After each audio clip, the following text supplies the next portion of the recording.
All right, guys. Thank you for tuning in. We're on episode 2 of the Forge Collective podcast. Today we got a few topics. First and foremost, how you feeling today? Mi gente, episode number 2. We in the building. I'm feeling pretty good today, brother. Yeah. I am. I'm feeling pretty good today.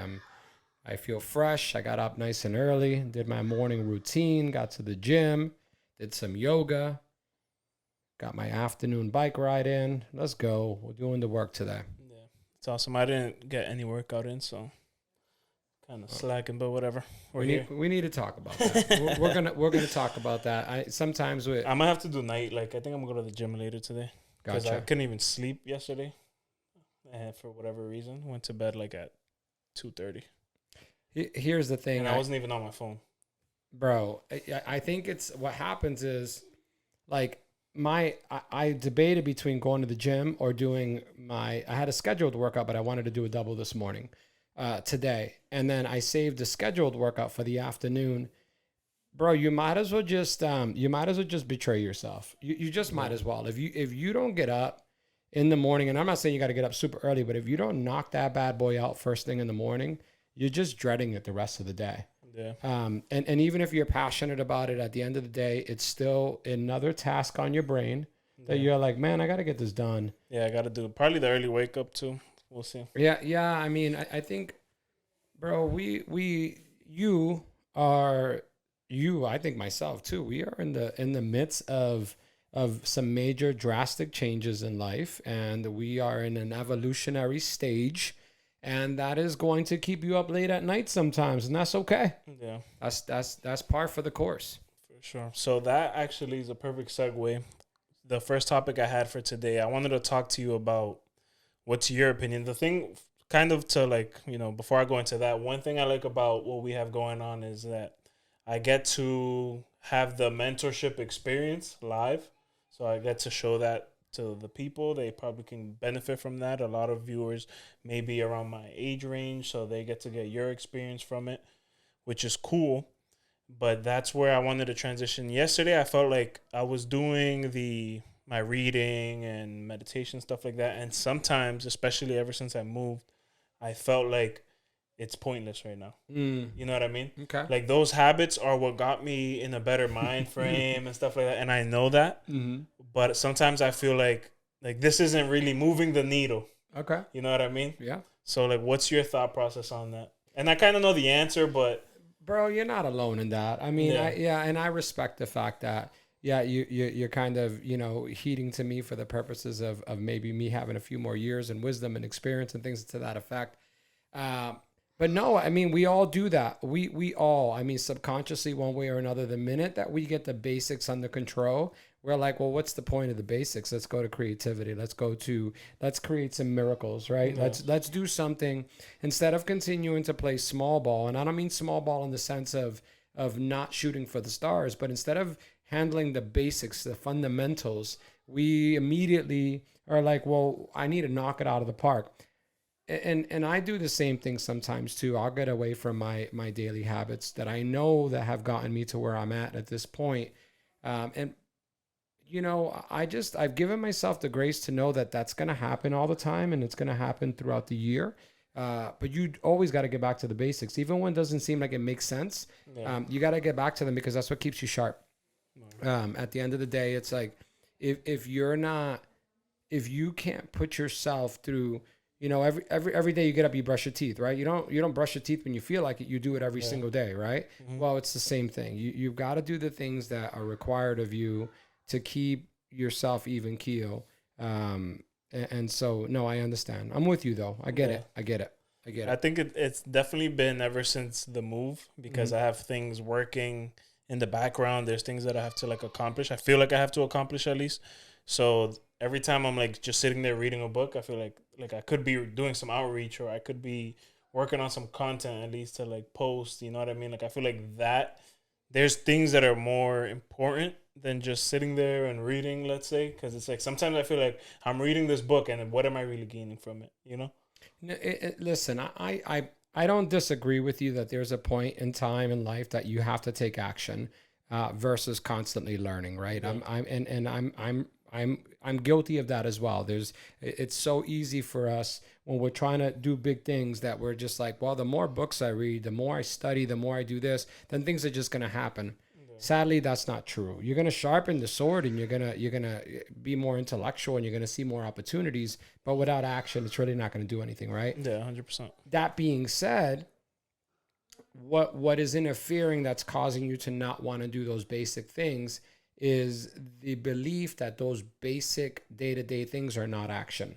Yeah. That is action. That's discipline. Yeah. That's structure. That's saying, hey, I'm going to honor myself first, because regardless of whatever journey you're on and whatever you're trying to chase down, whatever you're trying to achieve in this life, it doesn't supersede your personal growth. It doesn't supersede what you're trying to achieve so that you're ready 5, 10, 15, 20 years from now to give back in whatever format you want to give back.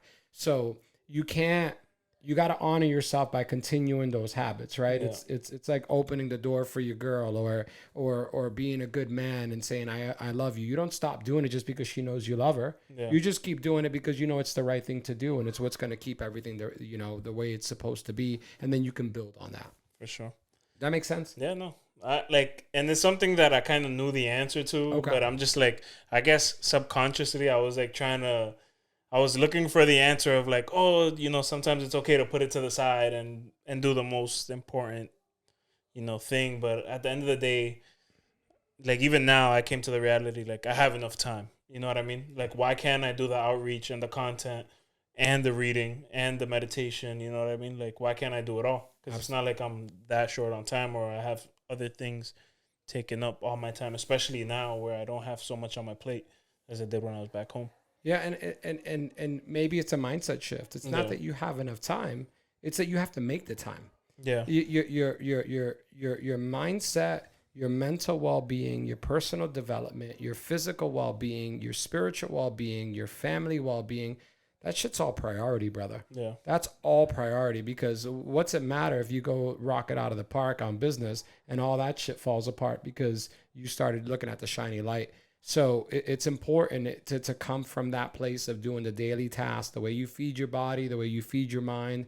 That stuff's all part of it. Now, to kind of go into the next thing I wanted to get into, I wanted to get your feedback because you're an experienced runner. Okay. And I have a background in training, obviously, for the marathon and running, stuff like that. I definitely fell off. I've been sprinkling running on my training plan, every once in a while, not really consistent. So I would first like to get your opinion on, give the viewers, which I would assume there's a lot of people in this like bubble of I've never done a 5K. You know what I mean? Okay. So what's your recommendation on that? How to get someone from couch to 5K? And do you have a structure thing that they can kind of follow to get to that point? I mean, I think the first question that I would ask is why? Like, why do you want to do a 5K? For what? Like, is it a challenge? Is it a personal challenge? Is it what is it that's driving you to want? I think that most people decide to go from couch to 5K because they're tired of the same bullshit. They're tired of the same old. They're tired of basically, turning their back on themselves and saying like, man, I'm sick and tired of the same thing every day. I think I'm going to go work out. I won't work out. Yeah. I can't run a quarter mile. I can't run a half a mile. I don't do anything to challenge myself. And I think running is a great topic for this because it's the easiest thing to be able to go do, right? Because there's a lot of people who have social anxiety and don't want to go to the gym, stuff like that. Like, it's literally sneakers, pavement, or even a treadmill. If you have one in your basement, like, you could be by yourself watching a show and just doing the work. Exactly. And I mean, and the thing with when it comes, it's funny because I've been so far removed from being a beginner runner since I've been running for 20 plus years at this point. But I do remember that if you don't run and then you decide, hey, I'm going to go out for a jog or I'm going to go do this, it almost becomes more discouraging than it becomes encouraging, right? Yeah. When you first go out and do it, because you're dying by the time you get to the first stop sign. Yeah. And you're just like, bro, this is silly. Why am I doing this, right? I remember that happened to me. But is it no bullshit that it's the same thing with everything in life? Yeah. Is it right? Yeah. I've always said that running has taught me a lot of life lessons in just obviously living your life, setting standards, sticking to something, being consistent, and then I've been able to apply that in business as well. So like I've always said, and I'm sure if you go back to some of our other podcasts, we have mentioned stuff like that. So here's my advice for anybody that maybe wants to, take the first initial small steps. It's to do exactly that, is to take the first initial small steps. Even if that means just kind of, walking around the block, and then, the next day, a couple times around the block, until you can find, the comfort level to get yourself to, run down the street or do whatever it is. I think that when it comes to, to running like that, and to achieving a goal that maybe you've never done before, when maybe you're just not in shape, you're not comfortable with that kind of stuff, that one of the most impactful things you can do and helpful things is to surround yourself with people who are doing it already. Yeah. Right. Have the conversations, connect with somebody. And in today's world with social media and YouTube and everything like that, it's really easy to find a community, even in your own small city, to go go to a Wednesday night run, and they're super supportive. That's the one thing that I'll tell anybody out there, if you're a runner, or if you're, maybe you want to get into running to achieve some goals, is that the running community is filled with people who, let themselves fall off, or maybe didn't know what to do after, getting into adulthood and all that stuff. And they surrounded themselves with the right kind of people in a community, and started doing that way. So, I mean, those are the first things that I would say to do. I don't take it too seriously, and give yourself the grace to take it day by day. Is the way I would do it. No, definitely. And I would say too, if you're watching this and you're like, oh, I want to do a 5K, definitely check out. There's an app. There's a bunch of, if you Google, Couch to 5K, there's a bunch of programs, stuff like that. But I believe there's an app called exactly that, Couch to 5K, and it'll give you a basic plan that you can follow. That'll be like a weekly plan that you can kind of keep up with and try to do. What I would recommend from my experience is don't be afraid. Don't feel bad when you fail in the beginning. I would say like that first 2 to 3 weeks, they'll probably say, oh, run half a mile, and you can't. You know what I mean? Like, don't look at that and say, I can't do this. Just keep pushing past that. If you can't, walk a little bit, catch your breath, and then try to jog it out again. You know what I mean? And definitely run at a slower pace. The biggest thing that caused my I would say speed bump in the beginning journey was I was running way too fast. You know what I mean? Because I felt like if I'm gonna run a 5K, right, I have to be running, and running has to feel like it's like you're moving faster, at least. You know what I mean? Because when you think of a jog, you're like, oh, this is like almost like a speed walk. You know what I mean? So definitely give yourself grace. Jog it out. Don't go too fast, and then don't get discouraged if you feel like, oh, I can't do a mile or half a mile. You know what I mean? Walk it a little bit, run it, and then eventually you'll be able to catch up to the plan. But I'm sure that they're structured for people who. Oh, absolutely, and that's a whole other thing. Like if you find yourself in a situation where you're looking for actual structure, you're looking for actual like a small training plan or something to that effect. Bro, shoot me a message, give me a call. I'm happy to have that conversation with you. I'm incredibly. I get inspired by people who've never done some of the things, like the simplest five. That shit inspires me to be complete, And so, but the other advice I'm going to give you when it comes to getting into running is that there's a reason why they say when running, it's just you and you lacing up your shoes. That also means you got to leave your ego behind, bro. Like running is not for you to go see how fast you are compared to the next person, or in fact, most of the training in running requires for you to run much slower, significantly slower. They call it zone 2, kind of modest running, for you can build the big engine and run for longer periods of time rather than sprinting and doing that. So check that ego, take it easy, man. Go easy, go light, and set some goals. And in due time, you'll be able to, capture some of the bigger feats like marathons and ultra marathons and things like that. For sure. And then, all right.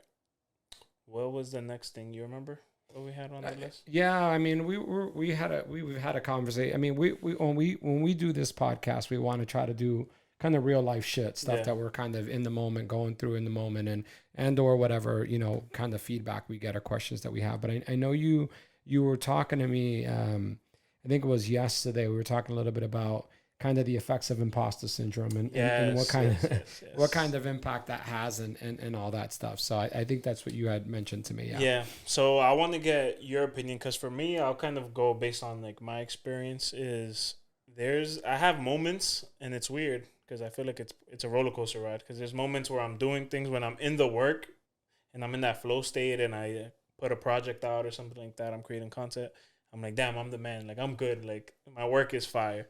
And then there's times where maybe I'm not doing anything and I'm more on social media looking at other people's stuff. And I'm like, oh, like, I got a lot of work to do. You know what I mean? Because sometimes I'll compare myself to those guys who have 15, 20, 30 years in the game. And I'm like, oh, that's where I want my things to be.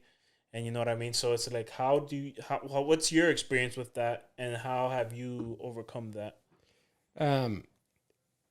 Let me ask you this question. What's your definition? Like, what is imposter syndrome to you? Imposter syndrome? Yeah. I think it's just when you start to overthink in your head and feel like you are less than or not good enough for a situation, when in reality you probably are either good enough or better. Gotcha. And let me can I enhance that a little bit? I want to elaborate a little bit.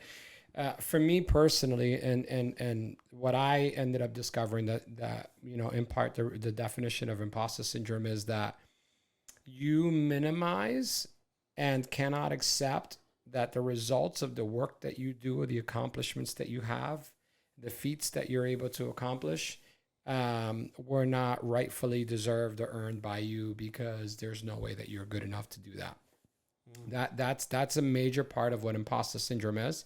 Have I experienced imposter syndrome? Shit, I still do every day. I still do every day, because remember, I'm still that young kid in the projects, right? Yeah. I'm still that young kid in the Beacon projects that is afraid that he's never going to amount to anything. The first and most important thing that you should recognize and realize if you're listening to this is that, bro, this is a syndrome that I think 95 to 97% of society has.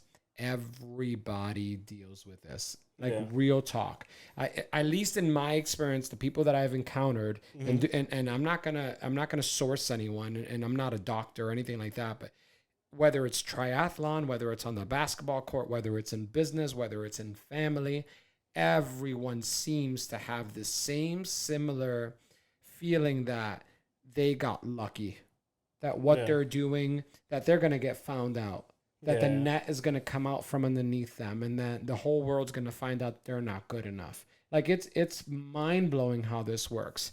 And the problem with it is that it is a significant cause of major anxiety, which in turn, anxiety will cause you to sit in procrastination, inaction, and then it's a vicious cycle. So my thoughts on when it comes to imposter syndrome is, I've accepted that it's going to be there. I've accepted that it's just the reality of life.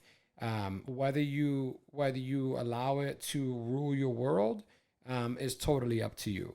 I think that the best way to go about it is to remember your resume. And what I mean by that is, I journal on a daily basis. Yeah. And when I'm feeling kind of triggered, or I'm feeling like, bro, what the fuck's going on here? Like, this is difficult. This is tougher than I thought it was going to be, or I'm encountering this. I go all the way back to the things that I've accomplished. Yeah. And the things that I once thought that I could never accomplish. And, unfortunately, as a society, we're constantly looking for that next thing. Let me ask you something, though. What about for the person who's early on in their journey? Sure. And they don't have much on their resume? Okay. Well, it's got to start somewhere. Yeah. Right? It's got to start somewhere. So the fact that you're even listening to a podcast like this, the fact that you're even engaged in a conversation like this, you're probably ahead of 95% of your peers. Mm-hmm. Most of them aren't even considering or thinking about bettering themselves. Yeah. Right? So I think you got to give yourself credit where credit can be given. Yeah. At any single turn, like, you've got to make those deposits. In this life, no one is going to go out of their way to remind you of what you're capable of doing. I mean, you might have your mom or your grandparents kind of help you out with that, but for the most part, you've got to be your own biggest cheerleader. Yeah. And part of that is accepting that you're going to have some hurdles, some anxieties, some things that are going to make you feel less than, and still doing it anyway. And sure. still trying the best that you can anyway. Yeah. And I always say too, it's like sometimes I remind myself that's a good thing, because that means you're putting pride in your work, and because I feel like if you don't care, or you feel like, oh, I'm the man, or you're just like, I made it, you are not looking for growth, and there's definitely a bit of an ego there, you know what I mean? Mm-hmm. But also you're not looking to get better, you know what I mean? You know, I can't speak for anyone else, and so you hear me say this all the time: to each their own. Yeah. I can't speak for other people. I can't speak for how they approach things, and the person who walks into a room and who can confidently say, I've got it all figured out. Yeah. I'm good. I'm straight. I got it figured out. I'm balling. Yo, bro, good for you. Yeah. Like you have something that I have not been able to capture yet. I wonder if like we'll ever get to that point. Like when you're like, I made it, like I'm good, like I got this game on lock. If I ever get to that point, I lost. Yeah. Yeah, because life is never... I'll never know... If you're not growing, you're going backwards. So, bro, what I'll know will be less than 1% of what there is to know. Yeah. Less than 0.5% of what there is to know. There's just no way for us to really know everything that's out there. You ever have like a belief? You ever have like this passionate belief, and then something crazy happens, and then you have an aha moment, and you're like, fuck. Bro, I didn't even look at it that way. Yeah. I didn't even think of it that way, mm-hmm. Right? And so that's where wisdom kicks in, right? Where you start to learn, like, bro, maybe I don't know what I think I know. Yeah. And so you have to keep an open mind to that. And so when it comes to things like imposter syndrome and things like personal development and things like growing beyond your comfort zone, you have to understand that it could be very well possible that the muck you are going through in the moment is preparing you for something totally different than what you think you're supposed to be doing. Yeah. And so you have to stay on that roller coaster ride and believe that it's guiding you to where you're supposed to go, and be willing to learn. And even when you're anxious, and even when you don't feel good, and even when it's wrong, you have to say to myself, how do I accept this emotion with the same level of grace that I do when I succeed?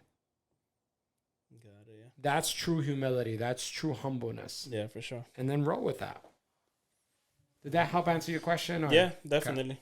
Okay. And I hope that helps anyone who's going through it. Like you said, probably 97% of the people are feeling it.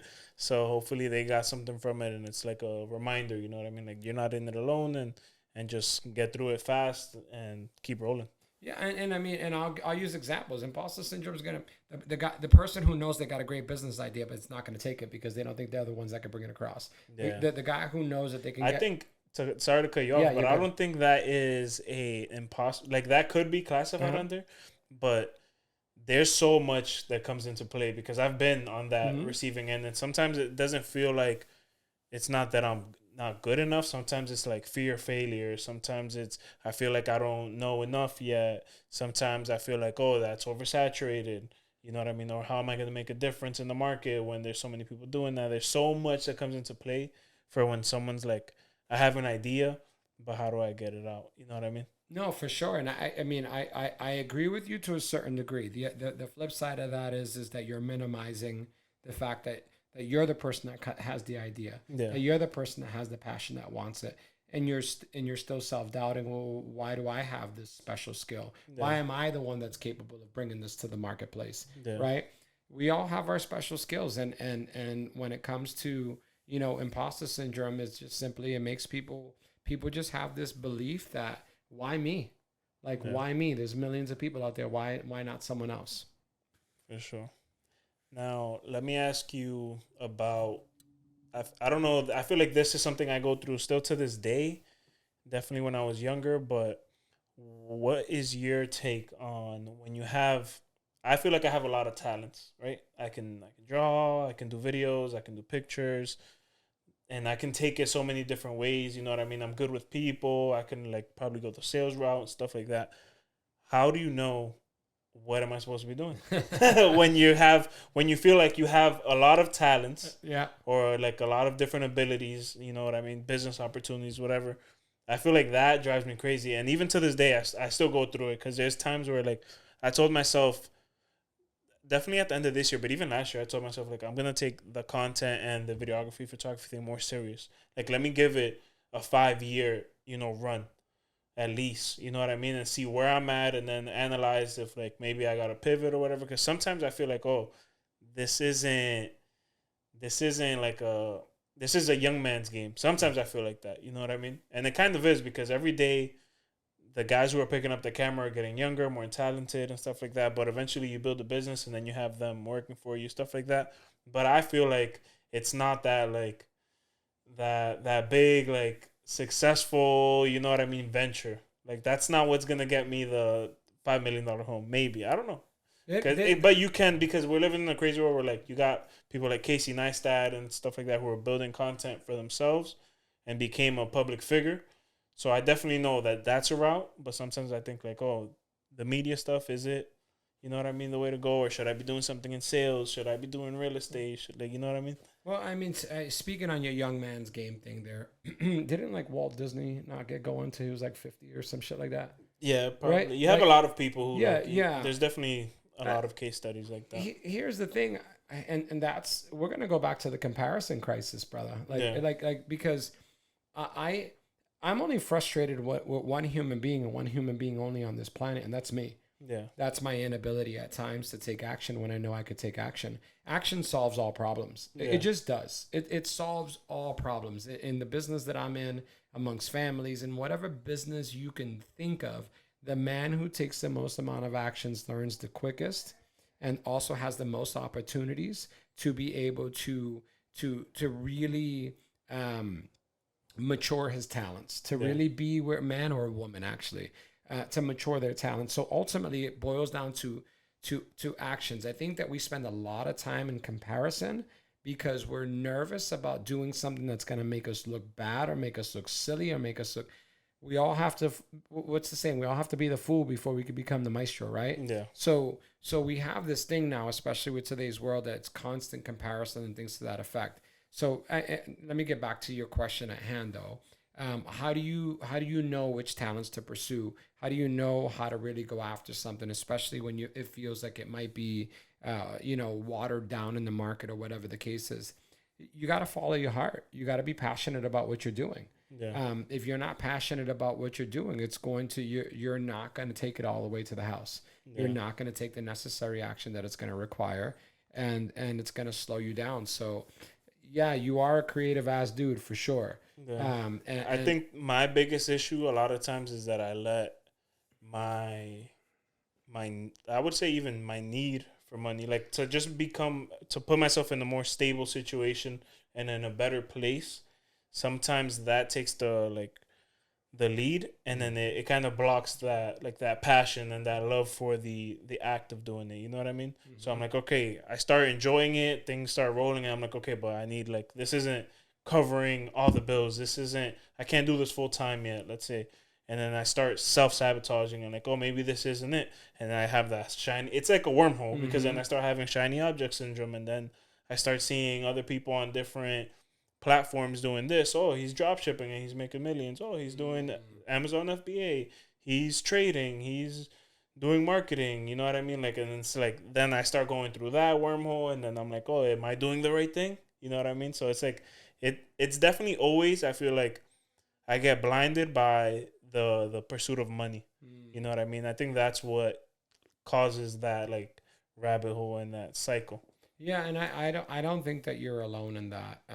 And sadly, and this is just my personal opinion, I think that it's all too common a lot nowadays, because we get to see on a daily basis, on an hourly basis, how everybody else is living, and that's being fed to us constantly, that this is the way that it is, that this is the way that you can do it, that if you put a podcast together, or if you do this, and you're going to be balling the hell out, or whatever the case is. Yeah.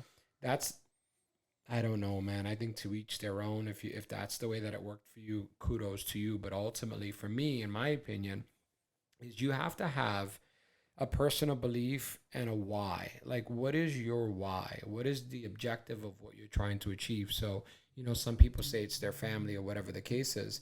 Well, then that why, then you have to line that why up with a passion to discover your passion. That makes sense. A passion to discover your passion, Mm-hmm. meaning that you have to. I don't think that I've quite officially discovered my passion. I'm very passionate about triathlons. I'm very passionate about family. I'm very passionate about doing real estate. I'm very passionate about all that stuff.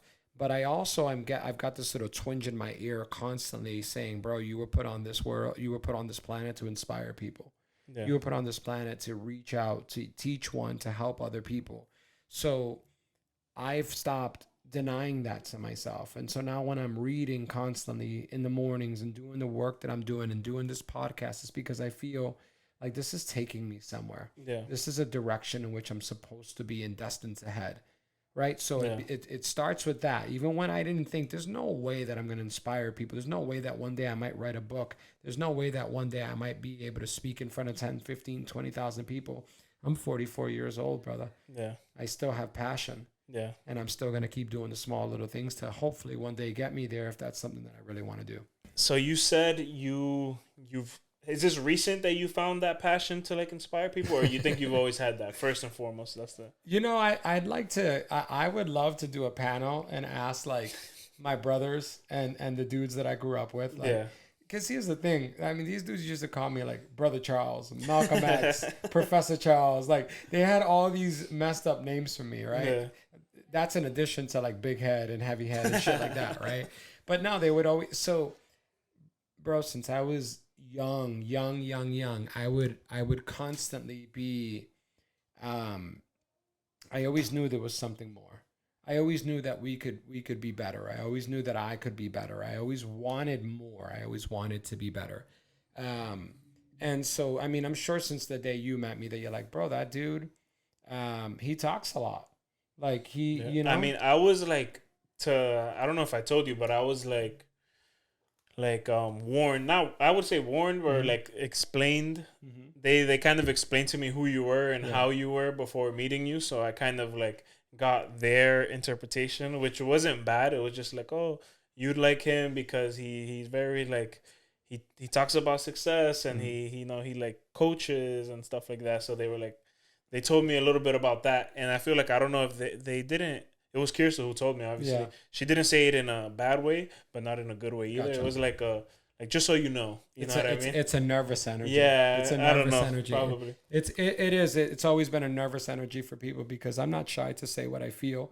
And I'm a solution oriented guy. Like Yeah, I don't mind listening to your problems. I don't mind hearing your problems. I care enough about you. And in fact, I even have a new rule now. I try to tell this to everybody who talks to me. I'd be like, bro, are you asking me, do you want me to vent? yeah, Or do you want advice? Yeah. And the reason I ask that is because I've grown enough in maturity to understand that not everybody wants my some advice. people just want to tell you their problems, Yo, and some they want peop- to listen to Some you. people just need Compassion. That's Yeah. right. They need a vent. So here's a piece of advice for you. You're talking to people like, oh, I'm sick and tired. I can't talk to them anymore because they want to say something. Bro, they may not know that all you want to do is vent. They might think, hey, I need to help this person. Yeah, Right? So just disclose, bro, I just need a vent. But anyhow, yeah, I think ever since I was super young, I didn't like my situation most of the time. I didn't like what the outlook of my future looked like. And so I was blessed enough to have opportunities to spend time at the local Boys and Girls Club and places like that where they were feeding us this positivity stuff. If I wanted to go to ABA camp, I had to write essays. I had to do certain things. Yeah. And I kind of just got really attracted to that. And then in my later years, I realized that, bro, I did not like my situation in life. Like if you think you at 27 or 28, are not completely happy with your situation, I'd love to share mine with you, bro. Yeah. Because No, I'll tell you you. probably think like this guy's living a cushion No, lifestyle. and everybody's problems are their own. Yeah. It's tough, but I want just like you want. I want like everybody wants. And the truth is that I knew from early on that there's no quick fixes to anything. Yeah, There's not. There's not a single quick fix. If you can hit it big and you can go viral, good for you. But at the end of the day, you gotta grind and you gotta do the work. So for and me, even then, I feel like once you get to that point and you go viral and you get that quick like boost, you gotta maintain it and keep pushing it, because there's plenty of people who you've seen the one hit wonders in music and even in like videos who have a a YouTube video go viral, but they don't have no consistent content coming out. So it just like went and died. Same thing with the music. They dropped that one song. They don't have no albums. They didn't put anything out. It went and died. It's you know not, what I mean? It's not sustainable. I mean, for me, yeah. Do I have aspirations? Can I speak them out?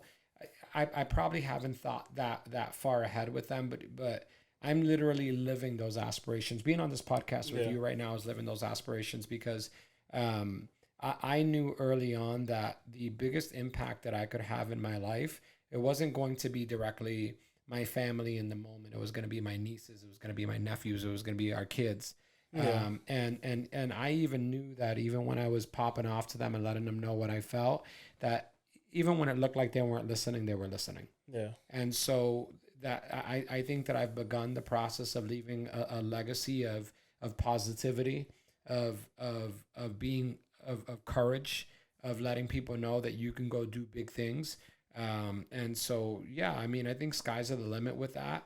And we're just gonna keep on doing it through measures like this right here. Yeah, 100%. Absolutely. I would say I would definitely encourage you to put some thought into that because we're working right now on building the real estate brand, but I think that you can still do that, but also like feed into that part of the garden, I would say, you know what I mean? Because if you have a garden, sometimes there's different plants and vegetables, you know what I mean? So we're watering right now, let's say the tomatoes, which is the business, but what about the basil? You know what I mean? So I think that if you can build that part of your brand as well and see where it takes you, because you definitely have an knack for it. You, just like you said, you've been like that since you were a kid. Yeah. You know what I mean? And from someone from the outside looking in, I'm now on the inside, obviously, but before I would always catch that and say like, oh, he's well educated. He knows, he's in tune with personal development and mindset and doing all that stuff. So that's definitely one of the reasons why I would say I'm privileged to have you on the podcast, because you contribute that and you can help, not only guide me, but guide the viewers. So that's a blessing there.